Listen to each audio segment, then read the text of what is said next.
is the commitment that you're making. When you invest in a fund, keep in mind it's like investing in a mutual fund. Okay, you always have to look 3, 5, 10 years into a fund. This is not something that is transactional. Unless that fund is a 2-year syndication. Right. Yeah. Well, what I'm saying is, in your mind, you're always looking, 2 to 5 to 10 years. Yeah. Now, depending on the type of commitment, is it going to be locked up for 7 to 10 years? Or is it going to be locked up for 2 years? Right. Do you have the option to request the manager to release it? Right. Like some of them that you have zero option. Like you're in there until we're done. For the most part, if you're in a syndication where you're invested in a fixed project and it has a start date and an end date, yeah, you're locked in till the end date. If it's an evergreen fund where it's just going to continue to infinitum, they still have a lockup period.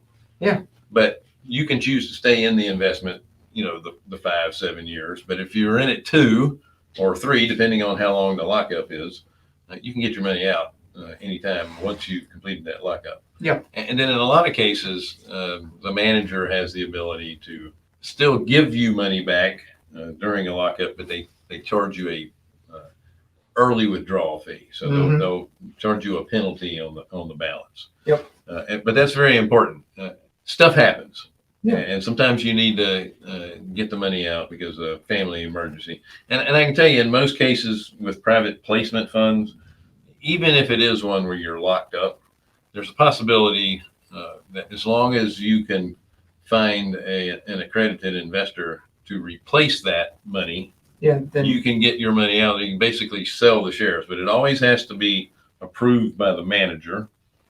And it's highly doubtful that you're going to get more than your investment. And sometimes you might even sell it at your investment at a discount. Yeah. Don't count on getting the bonus payoff at the end if you're not there at the end. Yeah, exactly. Okay. Yeah. How diversified? Well, to speak on diversified, like when how long is the commitment? If you only have X amount of money, you don't want to put, or I would not recommend, I know Bill wouldn't either, putting all that money into one vehicle, into one fund.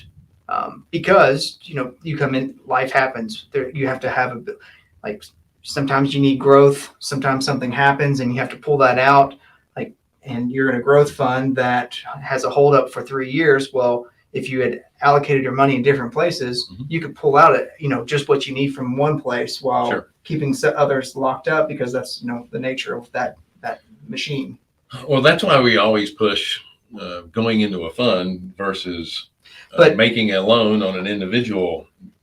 And I would say, I would not recommend putting all your money into one fund. If you did, I would recommend putting it on a fund that is diversified across several assets in a highly liquid space.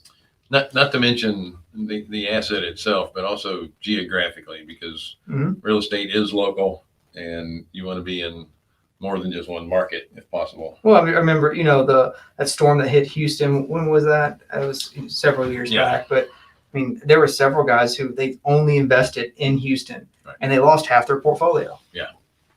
Well, it was soggy for a while. Now, you have insurance that pays for some of that, but they still lost money. Yeah. Regardless.